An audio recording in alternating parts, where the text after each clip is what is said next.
Welcome to Books in the Freezer, a podcast dedicated to the deliciously disturbing world of horror fiction. I'm your host, Stephanie, and today I am joined by author Victor LaValle to talk about stories with asshole protagonists.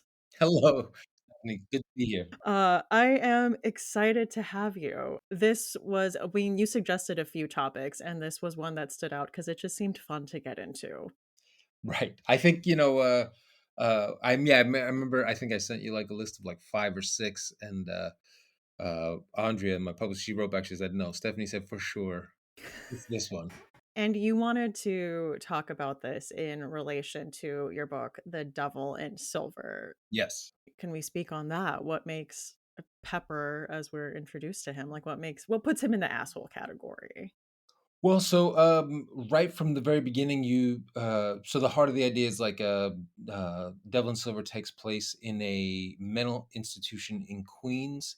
In the book, it's around 2010, and the main character Pepper, who's kind of a big white dude working class white dude who is a furniture mover kind of thing, is being brought in by the police, but he states from the beginning he is not what would be called mentally ill, and he does not deserve to be here. And like the premise of the book is he's telling the truth, but that's not going to help him. The police, for their own reasons, don't want to go through the trouble of booking him. So they essentially throw him in here instead because it's just faster.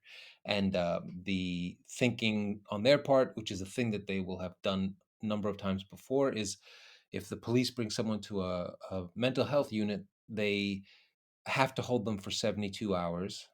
And then the idea is like, and then they'll be released in 3 days. So basically, to Pepper, they're like, if we take you in, you don't know how long you'll be held until you get seen by a judge.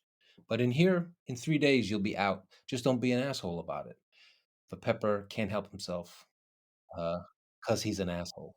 Which is interesting because yeah, it's being stuck in this system where it's like, I don't know. I also have my doubts on like if you're compliant and do what you're told. I also don't trust that they'll do the right thing.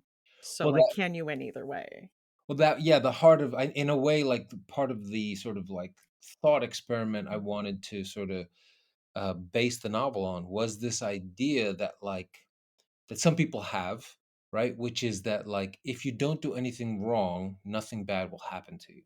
And Mhm. the only reason why bad things happen to certain people is because in some way or another you could look back and say, "Oh, here's the thing you did that made you a person who should be arrested, a person who should be thrown away, a person, whatever it is." But at least from my own experience, I felt like that just isn't true, and that there are lots of times where sometimes you step to the left instead of the right, and suddenly you are in the path of the sort of the speeding car that is some broken system in this country. And once you get caught in that thing, it's actually incredibly difficult to get yourself out, even if you could prove that you don't in fact belong there. Yeah. This was a book I remember loving back when I read it, and I was very excited to hear that there's an adaptation coming. Yes, we shot. I adapted and co-show ran the filming of a 6 episode limited series for AMC based on the novel, also called The Devil in Silver, and it's part of. They had a historical horror series called The Terror, that ran for 2 seasons, and then it went on kind of hiatus. And then The Devil in Silver will be its return as season 3 of The Terror. Uh, and right now the plan is for September 2026. So it's a little ways off. That's really exciting. So we're gonna get to see Dan Stevens be an asshole. You're going to get to see Dan Stevens be. I will say the hard part, because it's Dan Stevens, is he's more lovable than the Pepper in the book, because he's got those piercing blue eyes, he's got that sweet face, and he can't help but build in a little more humanity than Mhm. words on a page will do. But of course, that's the point, is because you are supposed to care for this guy. And even though he can be loud, obnoxious, he's too quick to fight and all the rest, the whole point is he is actually still a human being and a person worth caring about. And yeah, when Dan is the person doing it, it's a lot easier, I have to Yeah. say. I mean, you had the Changeling adapt into a series too, so I guess I wanted to ask what the difference has been this time around. Is it like, are you a seasoned pro at this? I wouldn't say that, but I would say so for the Changeling, the showrunner on that project, a wonderful woman named Kelly Marcel, was very good to me, and she essentially forced everyone else, Apple TV, the producers, everyone, to let her bring me along in that process. And so originally I was going to be something called a co-EP, which would have just meant like my name would be on the screen and that's the end of it. But Kelly really wanted me involved, so she helped me get bumped up to being an executive producer, which meant that uh, I was a part of all the meetings. I was on set in New York when we shot. Then me and my family moved to Toronto and spent a summer there shooting the rest of the season. I was part of it every day, talking to actors, talking to crew, and everything. But for all that, I was still, for lack of a better term, like a glorified consultant, right? Which was great, but also um, had its limitations. Whereas for Devil and Silver, I wrote 3 of the episodes. Myself and my co-showrunner, a wonderful dude named Chris Cantwell, who had a great show called *Halt and Catch Fire* on Oh AMC for yeah. a couple seasons. Um, we made every decision together, all the casting, running the writers' room, post production. So it was so much more of an education because I actually got to be a part of it. And between me and him and the producers and our the director of our first block, a wonderful director named Karan Kusama. Um, Oh wow. all of us together were like driving the ship. Well, that's cool that you got to be more involved this time It around, was like great. really hands on. Yes, it was a real education, and just to yeah, and even gave me greater appreciation for like good, bad, whatever, anything that gets made for film or TV. Even more now, I felt like I get like the worst thing you ever saw. I still feel like I can't believe you did it. It's amazing. I have heard that, like, after people have worked in the industry, they're like, every movie that gets made is a miracle. It, Everything that makes it yes, is miraculous in its own way. yes.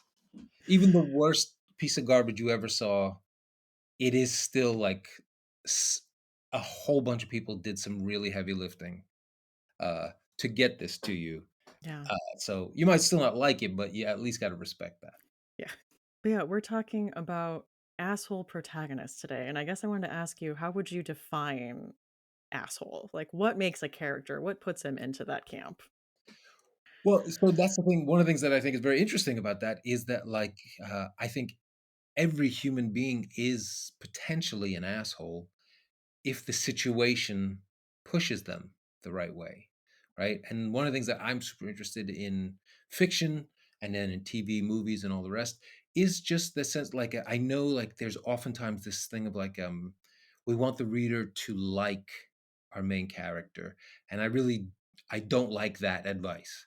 And instead, what I think is important is for you to be able to understand the main character, right? So that even when they make terrible choices or are mean to people or are selfish or all the rest, you've been given enough information where might still think they're terrible or they're doing something lousy, but you get why they're doing it. And I do think that's kind of so. Like the shorthand version of that is they're an asshole. The longer sort of version of that is like they're an asshole, but you understand why.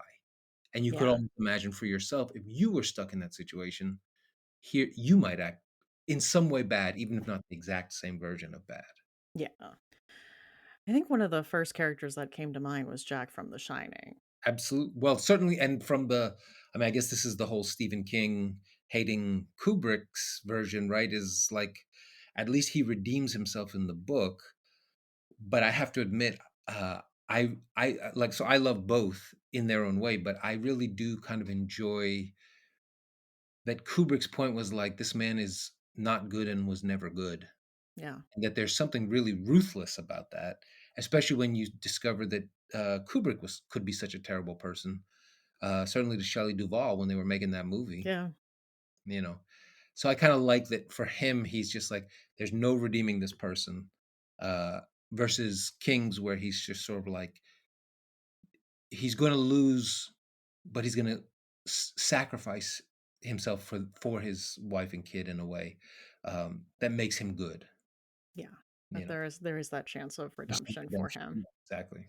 Yeah, but I just always think of, like, one of the first thoughts we get is, him describing the man that's hiring him as an officious little prick, you Yeah. know?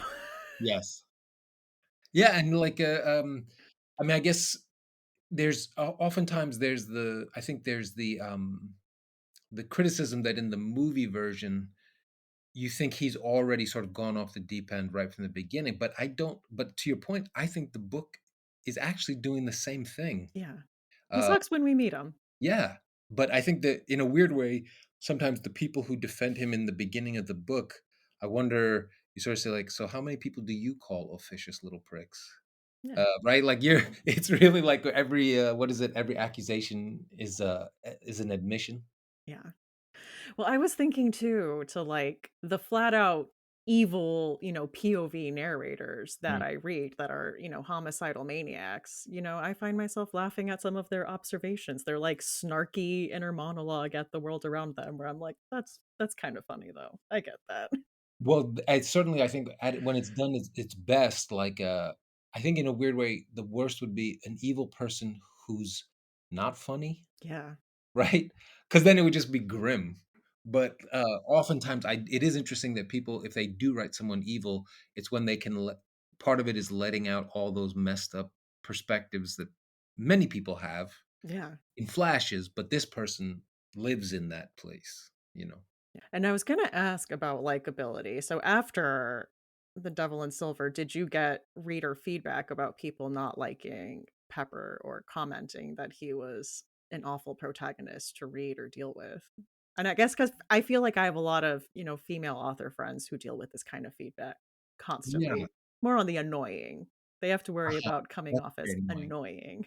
Gotcha. Yeah. Well, what I really tried to like stack the deck with Pepper in that so I grew up in Queens, in Flushing, Queens, which is at the time was an incredibly culturally diverse place. So one of the kinds of kids I grew up with was working class white dudes.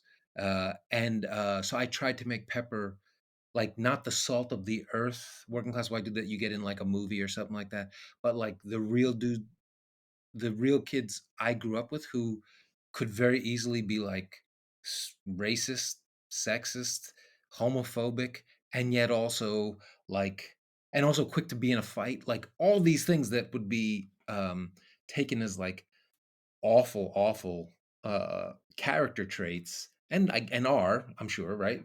Um, but I wanted to see like, could I take could I write an honest picture of a dude like this, because for all of that, they were still kids I loved because I Yeah. had grown up with them, right? So I felt like that love would still be underneath it because I still knew the things in there.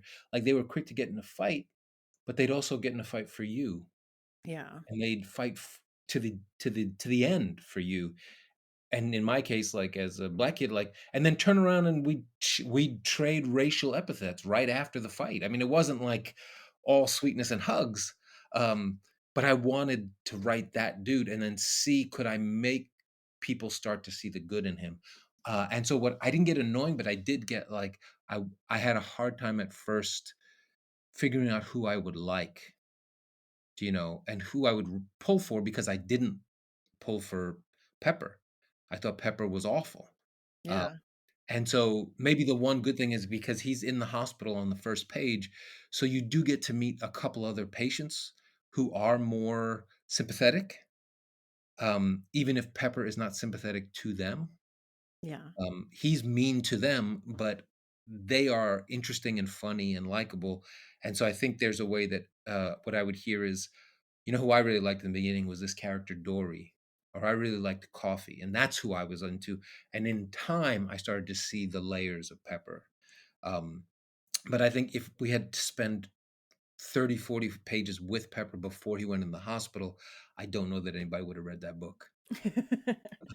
So, Yeah, I could see that. That is something you have to keep in mind, like, how long can we sustain this? Yeah. That's interesting. I wouldn't have thought of that.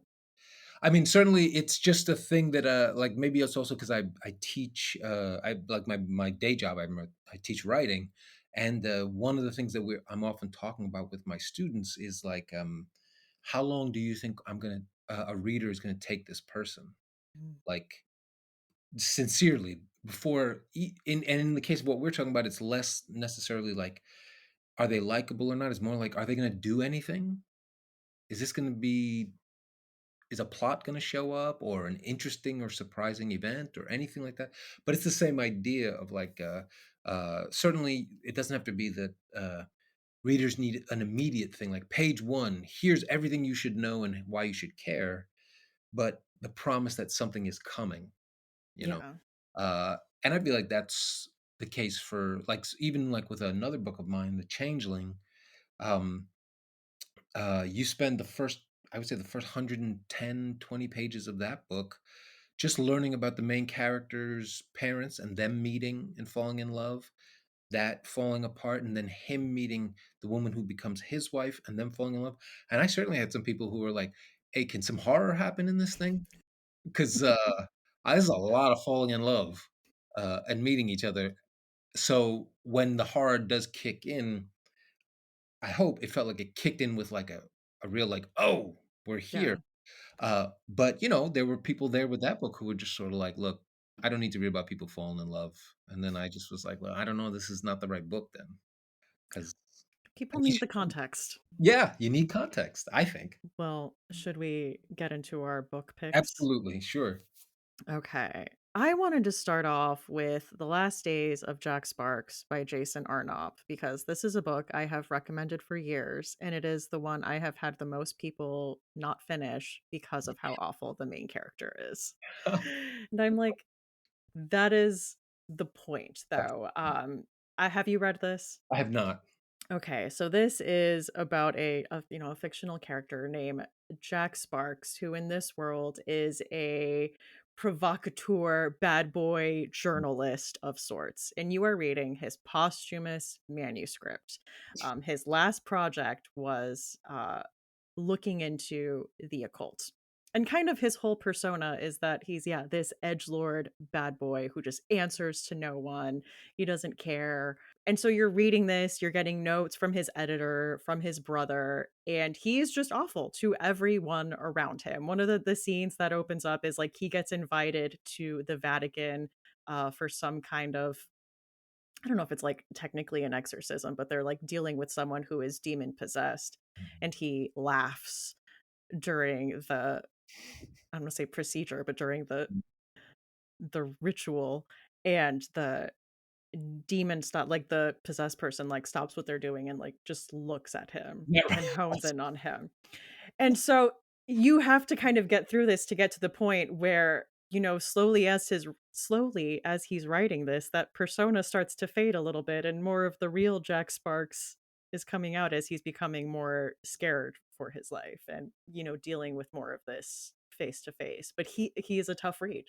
He is a tough guy to read about for, the first couple 100 pages for sure. Couple hundred, so I impressive that, to what we were saying a minute ago about, like, how long can you ask a reader to stick with a thing?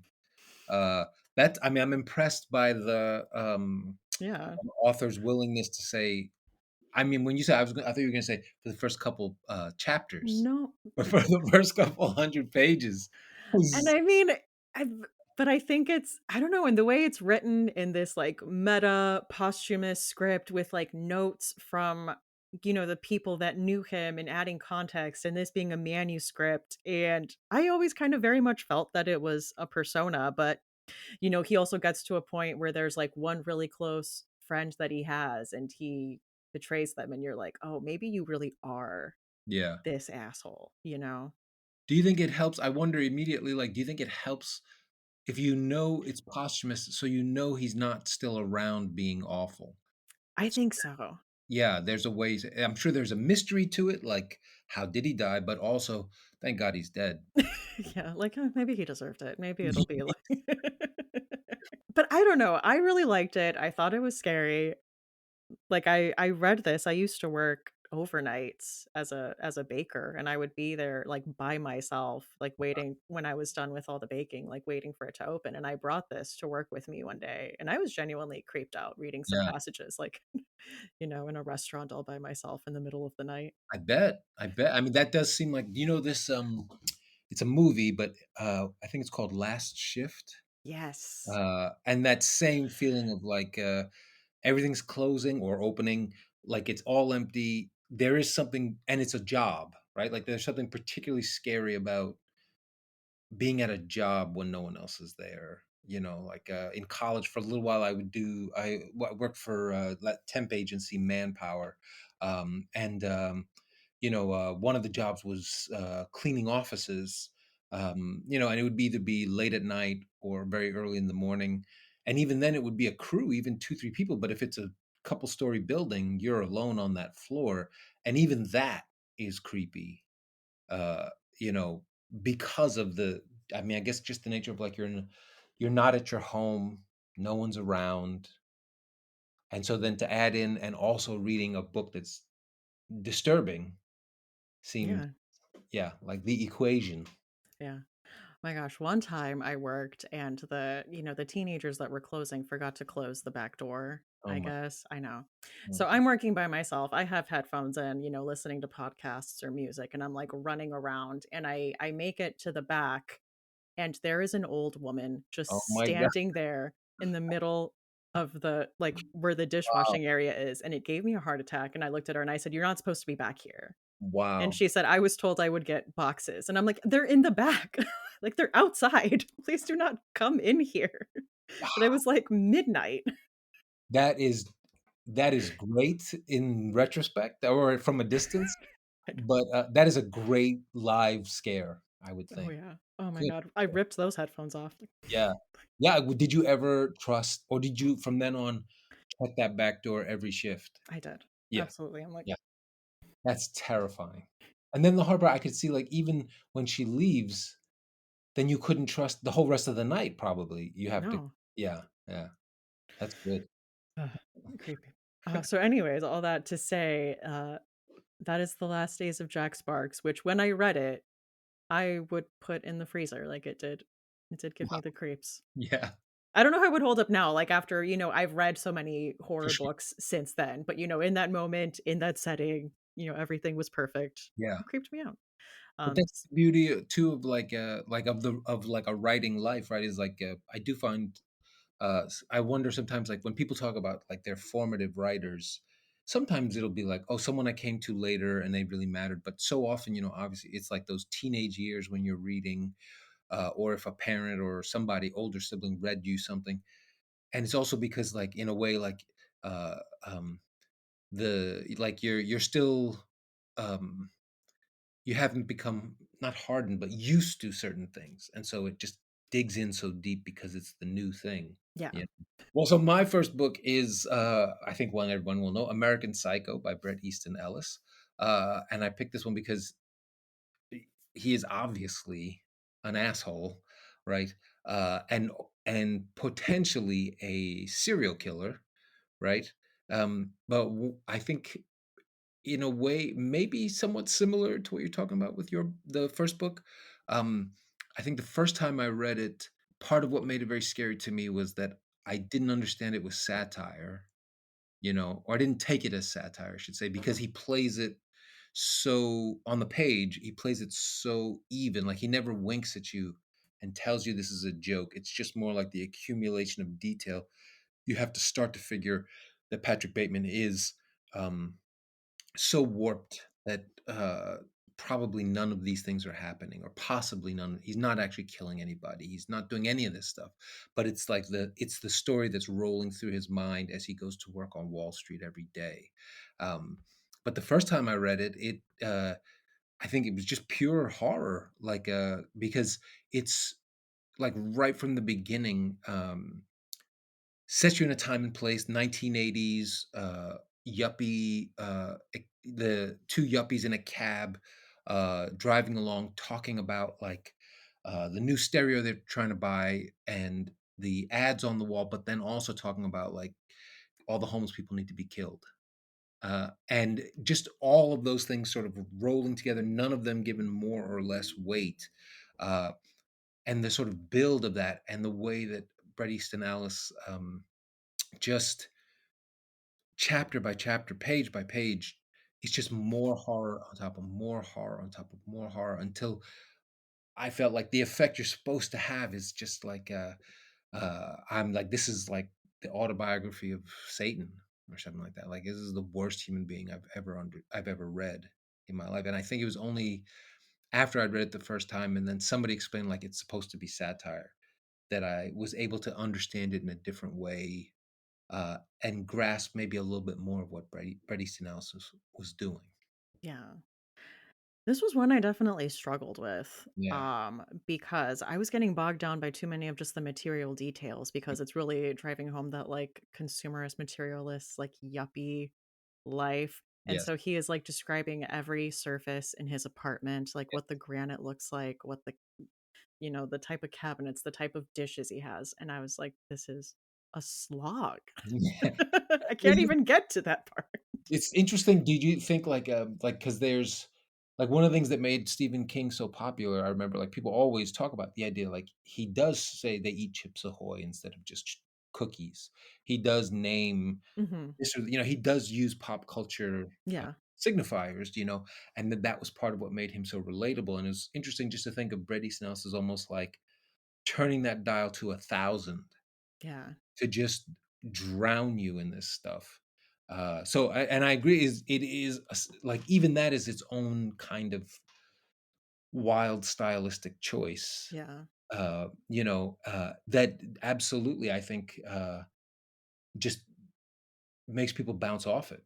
Yeah. You just or you just start to skim because it's Yeah. impossible to keep track of all of this.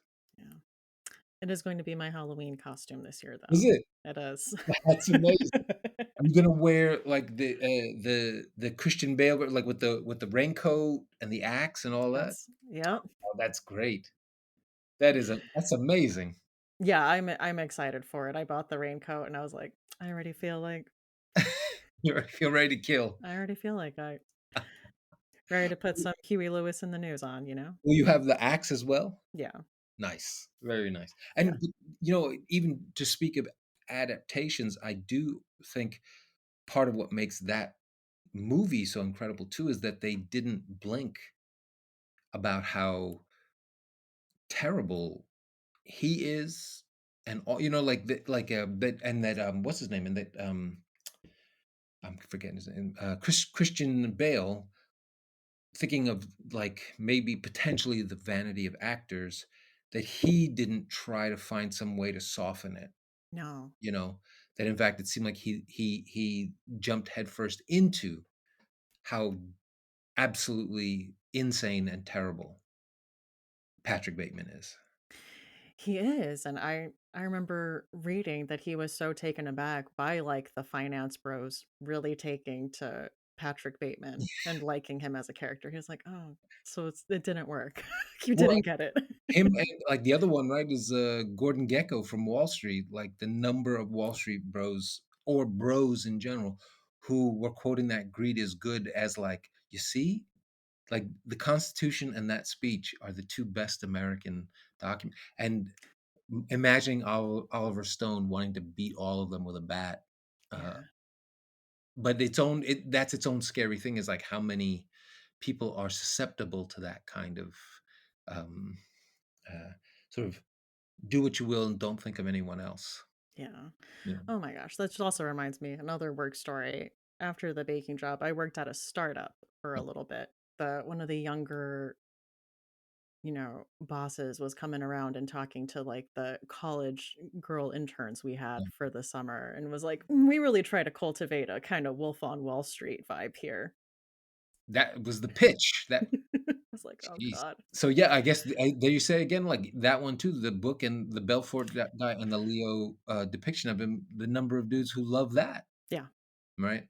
Yeah. So But I do wonder if, like, there's also the way, like, a part of the reason they love it is this idea, like, you could be like that and face no repercussions, right? Which is even in the movies when they do, like, Gordon Gekko does go to jail, but it barely feels Yeah. like anything, and then even, and and when in the movie version of Wolf of Wall Street, he's at the end, he's still selling, Yeah. like, I mean, the real Jordan Belfort is yes, literally out here just yeah, hawking but away. and maybe that's true. Maybe the scariest truth of it is what they do know is, particularly because all those guys, it's also a particular economic level and everything. They do get away with it. Yeah. It's gonna be fine for them. Mhm. So that's why they in real life, they can be like, "I wanna be like that," because if they can get to that level, consequence free. Ugh, the world we live in. Yeah, really. My next pick is Dark Places by Gillian Flynn. Have you read this one? I've not. I've read a number of her books, but not this. Yeah, I feel like she does like a prickly main character pretty Mhm. well. I'm talking about Amy Dunn on an upcoming episode, so I wanted to do something different for this one. So this is about a woman named Libby Day, and when she was a child, essentially her entire family was murdered in a murder that was called like the satanic sacrifice in Kansas, and her brother went to prison for the murder. She testified. She was like 5 years old. So she is now an adult. And the quote that the book opens up with is, "There's a meanness in me as real as an organ. Mm. And like, if you cut it open, it'll slip out of me, like it'll slither out." Oh, wow. And she, from the beginning, has been essentially supported financially by people who have felt for her as the sole survivor. You know, she has kind of lived off of like donations and appearances and kind of like funds that people have gathered. Mhm. And in the first chapter, she talks about hating uh new victims that are flashier and are garnering this attention, and like now she's being forgotten, like she's not the like cute sole survivor that people feel sorry for. Now there's like new people that need help and are like taking resources away from her, and just things that you're like, how can you think that? But Yeah, of course, like, this is her, to her, her livelihood. right. Um, and so in the book, there is this like true crime club of like amateur sleuths that is interested in the case Mhm. and reaches out to her. They say they'll compensate her. That's how they get her attention. Uh-huh. Um, but they think her brother was innocent, and, like, they think the evidence is pointing to something else, and they wanna know, like, if they can talk to her, if she'll help them with this investigation. So she does end up teaming with this guy, and they start to visit her hometown and look into the past and see what really happened, and then, the narrative starts to flash back, and you get everyone's POV about, like, what happened leading up to that day. Uh-huh. Okay. But she's just such a fascinating main character. And I guess obviously, no spoilers because we don't want to ruin it. But like it does sound like a great. I'm just thinking about Gillian Flynn, like how wonderful she is at this sort of the misdirect, Yeah, right? And sounding like the setup for another great misdirect, right? Like yeah. such an unpleasant person, like and showing you that right at the beginning. But also, if that's the opening line, feeling like that's its own sort of clue, Yeah. something, right? Like, that's fascinating. Yeah, and last I heard, I mean, I know you have experience with this, so you know how easy these things can fall through, but I did hear that there was another adaptation for this in the books similar to Sharp Objects, where it was going to be like a limited series Series. in the I mean, works. if there's any writer, contemporary writer who feels like a no-brainer to Yeah, just go ahead and make them. yeah. It could She be had she did get a movie adaptation for this, which I think has been, I think probably of her works that has been adapted, I think the one that was the least successful. So okay. I think this is one that is, like, ripe for, like, her writing a She can write. miniseries. Yeah. I see. Who starred in that one? Charlize Theron, and I wanna say Nicholas Hoult. Oh, Yeah. okay. But it, like, slipped through the cracks, like, people don't know about it, you know? And do you feel like it's good but not great, or Yeah, yeah. that's how I felt about it. I'm like, "Yeah, I mean, I guess the plot points are there, but" It's interesting because Charlize Theron, again, to speak of actors, giving credit to actors, does seem willing to be awful Yeah. uh, in obviously Monster, but then there's also that one where she plays the babysitter who grew up. Oh, I wish I could remember the name. It was written by Diablo Cody, but who did Mm, Juno? It was like yeah, the one after that. I Uh, don't know that. I and it's just all about like this woman who I think she's like her job is she's a babysitter. She's clearly like kind of falling apart and is a mess, and Oh, like, yeah. an Was old it boyfriend shows up. yeah, is it called, like, Young Adult or Yes, something like that? Okay. and she decides to ruin his marriage, I think is what I remember. And and she went all in on that one too, to her credit. Yeah. Uh, Yeah, I mean, I don't think it was her fault, like, yeah, her lack of no, she's a great anything. actor, so Yeah. She will work with what she's given. yes. But, yeah, that is Dark Places by Gillian Flynn. And so my next one is a classic, a book I truly love. We Have Always Lived in the Castle by Shirley Jackson.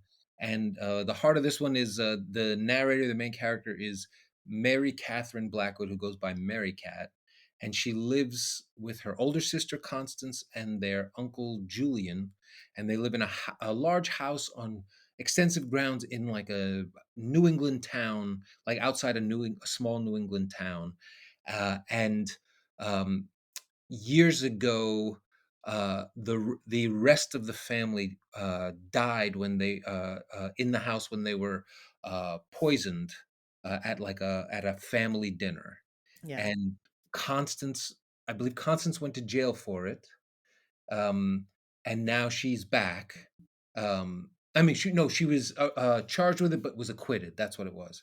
Um, but all the people in the village believe that Constance got away with murder, which is part of why the family, Mary Cat, Constance, and Uncle Julian, why they are ostracized from from the people of the town. And Jackson, who is obviously one of the great just writers, I would say American writers of the 20th century, but certainly one of the great horror writers of any century. Um, uh, Begins the book. It's just such a smart thing. She begins early, like in I think it's the first chapter. You see Mary Cat, the narrator, who's a teenager. I think she's 13, 14, something like that, maybe 15, um, having to go into town and buy some supplies for the house, and she's immediately like ostracized by the people there. They all look at her like she's from that weird family where the murders occurred, and she's sort of having to scurry away from them as she buys the stuff, and they're almost trailing her, and it creates this great sense of like oh, this poor kid and her family are being hated by the townspeople.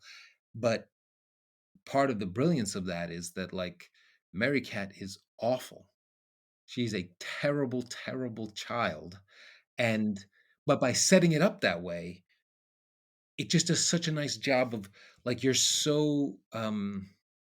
Like, she's the underdog. Everyone's being so mean to you're her. so stuck on that perception, uh, that it buys you so much time with Mary Cat, and then, of course, and then Mary Cat is so for all the ways she is awful and opinionated, and I don't wanna ruin it for anybody, but has many other flaws, let's say, um, but the more time you spend with her, she's so idiosyncratic, and she's written with such like wit, and the language is so beautiful, that in a way, by the time you realize that she is awful, you kind of like her, you Yeah. know, and think She's an odd little duck. I don't know. an odd little kid. Well, and that's I think one of the things that's also so like almost like is very funny as like a if you need if you want to have the kind of people who read books on the side of your character, make them a kind of an outsider weirdo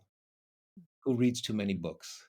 And all of a Yeah. sudden, magically, readers, the kind of people who read books will be like, I just like that person.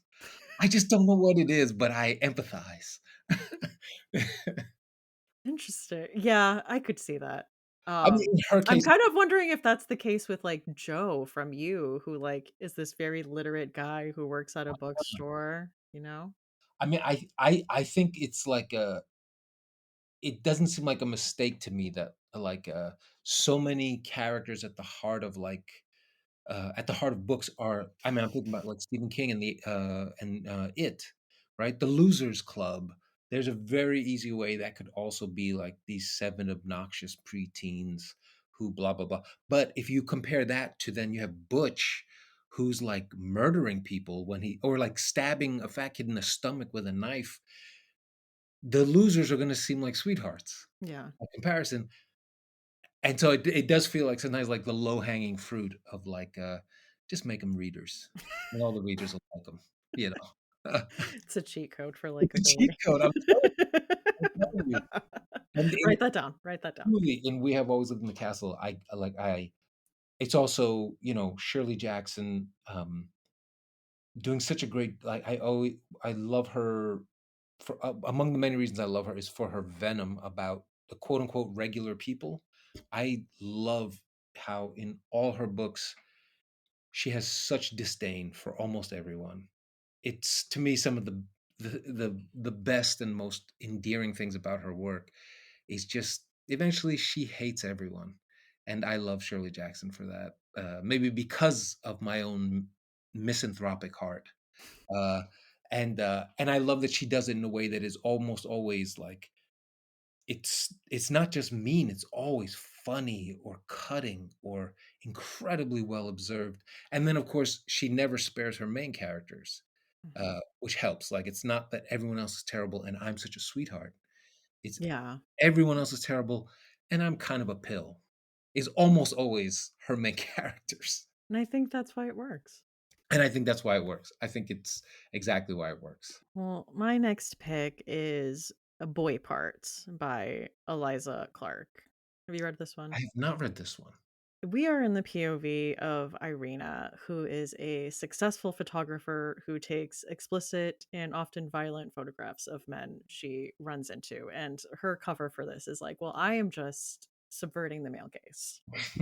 It's interesting to be in her POV because she truly just has a disdain for everyone, even the people that she considers she has one. I was gonna say her close friends. She has one close friend Mm. who, we see that she just ridicules, thinks nothing of.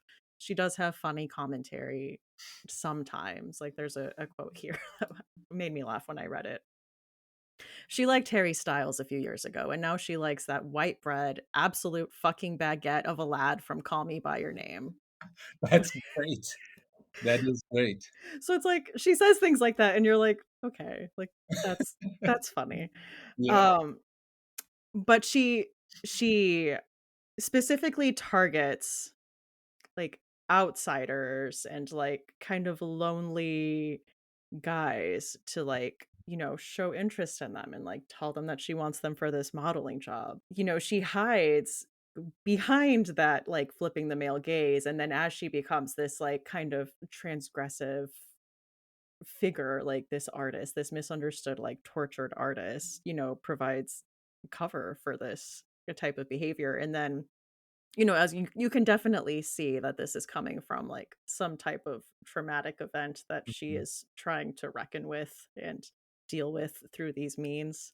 But she is just awful. And even when you do like meet her, you have chapters where she's going to lunch with her mom and you're like, suddenly a lot of this makes sense. Like why someone why someone would possibly turn out that way if this is your mother. But you also feel like, okay, but every single person you come in contact with, you are awful too. And Yeah. like And do you feel like in her I feel like of the 3 from your choices, does she sounds like maybe the most I mean, I guess without ruining things, right? Like, but like, kinda sticks to her way the most? Like, it sounds like so foundational to yes. her as a character. From what I remember, like, yeah, she is an asshole for like most of the book that you are reading.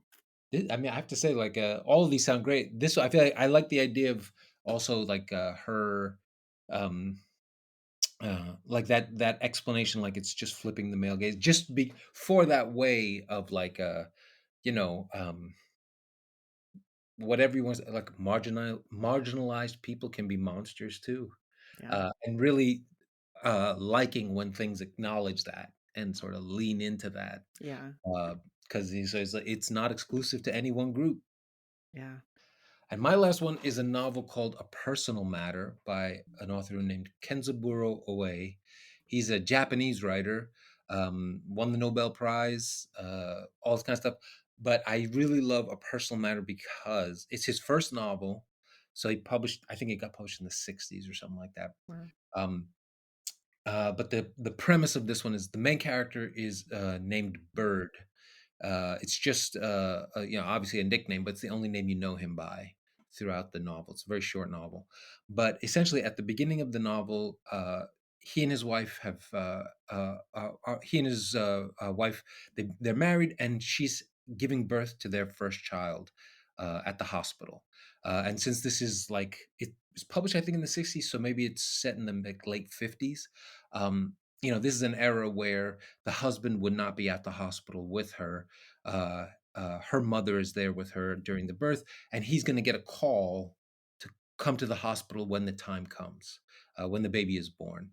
And so he gets that call, and he goes in, and there's a doctor there who is there to meet him, and he says, "I'm sorry to tell you this, but like your child was born with a sort of a defect on its head. It's essentially got like almost like a second like it's got a hole in its skull, but it's like almost like a second head kind Yeah. of thing." And the doctor says, "So what I suggest we do is that we put it in the ICU, but we only give it water so it will die because you don't want to raise a baby that's born with a defect this bad." And he goes in to see his wife. But before he goes to see his wife, his mother-in-law comes out, and she says, "I've seen the baby. Uh, I don't think we should give it milk. We should just give it water and let it die. Just don't tell my daughter. Just go in there and say, all's fine, and we'll just tell her it died." So he goes in. He tells his wife, "I'll be back. I'm gonna go back home and check on things or whatever." Um, And so he leaves, giving the doctor permission to just give it water on the drip, and then he leaves. And essentially, most of the novel is what he is doing while he knows in the hospital his baby is slowly being starved. And so what he does is I mean, so that's already awful. But Yeah. then to make it worse, he goes and looks up an old girlfriend. I was wondering if it was gonna go this Of direction. I'm like, course, of how? course. And his old girlfriend, uh, is living alone because she has gone through her own pains and traumas. So, she is actually happy to have him because she's living in the depth of her own pain. So him being in this pain is actually now they're kinda even. And so they're together in this. And as a secondary thing, there's like she has a boyfriend who is stalking her, and he's just constantly like outside her window. It gets very weird. But he so that Bird and this ex-girlfriend start making these plans, like when the baby dies, I'm not going to be able to see my wife again. And she's not going to forgive me, so maybe the two of us should just run off and go travel. And it's just that, right? And so uh that's like the novel is the majority of that trajectory, and the whole time this is going on, he's thinking about that baby, trying to make peace with what he's choosing. And then toward the end, he kind of makes the right choice, right? I don't want to ruin it for anybody, but there's a way he gets there that I think is still very satisfying and powerful. But I used to teach this book regularly to my writing students, and the level of hate they felt for Bird was so profound that at a certain point I had to stop teaching the book. Um, and the only thing I would whenever we would read the book, we would go through the book, they would hate and they would hate Kenzaburo Oe, the author, too, for even coming up with this Mm. book. But then I would share, after we had read the book and discussed it, I would share an essay he wrote. And in the essay he wrote, it was about how his wife gave birth to their first son, who had this massive brain defect. Um, and how in real life, he and his wife raised their child together. And that child, because he was in a house that was loving and supportive, and they started sending him to schools, a school for kids who had similar developmental issues. Um, at a certain age, they started to realize the only two kinds of communication his son could understand was music and bird songs. Like he could repeat the sounds and stuff. And so he and his wife started learning how to communicate with his son through those things somehow, however Wow. explains it. Yeah. And so by the time he's writing this essay, he's now Kenzaburo, the Nobel laureate. His son is like in his 30s, and he and his son have begun a practice in Japan where um, he transcribes the sort of musical notes his son communicates with him in, and he turns them into operas, and they perform those operas all throughout Japan. Oh, wow. Yeah, and so I always share that to say the real dude did not do this, but the reason he wrote the book was because he was trying to work through what the other choice was, and he was trying to acknowledge that while I didn't make that choice for our real my wife and I chose to raise our son and to love him and all this, it would not have been that hard for me to take this other choice because I was so overwhelmed and I was so scared. And it was such a, um, and so many people around us were saying to us, just let the baby die. And he said, so I wrote the novel in a way to sort of take that choice out of me and just put it on a page so that my wife and I could make the choice to raise the baby. That's so fascinating. Kind of this like exorcism of that, this Yes. like getting it out of you. That's part of what I love. And so when I would I've stopped teaching it by now, but, like, when I would teach it, I would try to say to, like, the writing students to say, like, "Look, maybe you're never gonna experience a choice this profound, but there's a decent chance that maybe, like, when you're writing, you are maybe sometimes writing in a way that is meant to say, 'What if I hadn't made the right choice? What if I had made the wrong choice?' And all the steps that come from making that wrong choice, that can be the story you write, rather than just keeping in your head guilt or shame or things like that. Um, but Bird is genuinely terrible through most of the book, and even like when things work out toward the end, you're not proud of him. You're just sort of like, fucking finally, you know. How do we finally got around to this? Yeah, it speaks to what we were talking about earlier, that kind of like these asshole characters, like it gives you a chance to kind of cover to write maybe some of your darker That's thoughts right. That's right. through the cover of this. Yeah. And yeah, like and I guess the question is always like, how far do you take it? And I guess for each author, the answer changes. Yeah. Yeah. What can the reader take, you know? Yes, exactly. Well, we have a tradition on this podcast to ask our guests for a chilling obsession that's just something you've been enjoying in horror lately. Be it a book, movie, show, podcast. Yeah, I think this qualifies as being somewhere in the umbrella of horror. There's a podcast I enjoy called Weird Studies. Uh, Okay. and I really enjoy it because it is this very philosophical sort of these two guys who are very deep into all kinds of philosophy, religion, all the rest, but they're always filtering the conversation through art in some way or another. So they might take Donna Tartt's The Secret History and use that as a jumping off point for talking through like the philosophy of the real and the unreal, the supernatural and the natural. Um, Interesting. and like, where do those things meet each other? And how do we use language or philosophy to understand things that are our beyond rational understanding? And so I've been listening to it quite a bit, like for the last year or so, and they really jump around. Their topics are pretty varied. Um, and I just really enjoy that show. That sounds really interesting. I'm gonna have to look that up. I think you might enjoy it. You have to let if you do, let me I would love to know what you think. Okay. I will let you know. Well, our second tradition is to ask our guests for a final girl song. So if you're the last one standing in a horror movie, what's the song that's playing? What's the vibe? Well, so I'm thinking about like I'm working on a novel now that is set in the 1980s in New York.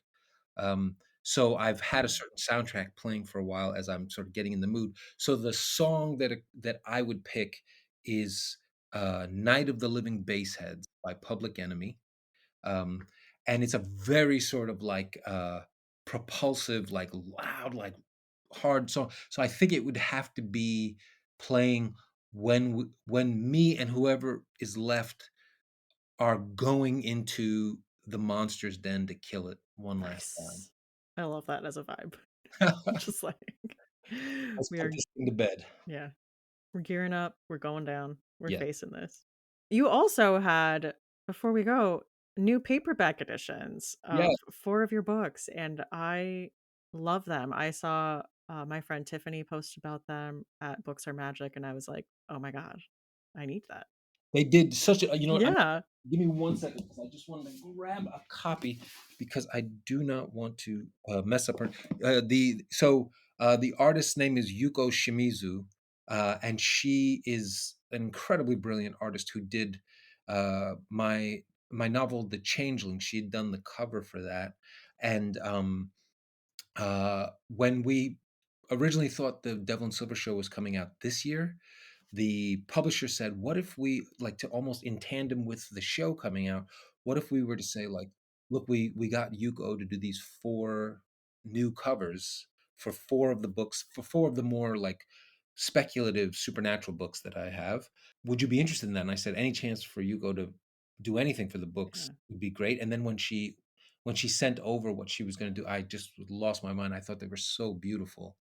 Uh, and uh, and so like they all speak to the books, but they're really like artwork of their own. Like they're beautiful on their own. Yeah. And so even though the show got pushed, the publisher just said, "Ah, we got these books anyway. Let's just put them out. They're beautiful." They So, are. Very yeah, striking. really striking, really striking. I feel so lucky that they did that. Okay, so everyone needs to go pick up some new Victor LaValle Yes. copies. All right. Well, thank you so much for coming on here today and talking to me about asshole protagonists. Stephanie, thank you for being open to discussing Oh, the yeah. subject. Books in the Freezer is a bi weekly podcast. We post episodes every other Tuesday, except October, where you get new episodes every week of the month. You can find us on Instagram, Threads, Blue Sky, and TikTok at Books in the Freezer. Show notes for this episode will be available in the podcast description, where I will have a list of the books mentioned, as well as links to my bookshop.org bookshop, where your purchase will support not only an indie bookstore, but this show. If you are looking for ways to support the podcast, consider joining our Patreon community at patreon.com/booksinthefreezer, where you can get early episode releases and access to our new series, The House at the End of Fear Street, where we are making our way through R.L. Stein's 90s teen horror series. It has been a fun journey. We have several episodes out now and several to come. It's been fun. Again, that is at patreon.com/booksinthefreezer. Don't forget that a absolutely free way to show your support for this podcast, and honestly any podcast that you're listening to and loving, is to leave a review and spread the word on social media. Word of mouth is huge for small indie podcasts like this one. So a big thank you to all of you who have taken the time to do that. I have been your host, Stephanie Gagne. Thank you so much for listening, and see you next time on Books in the Freezer.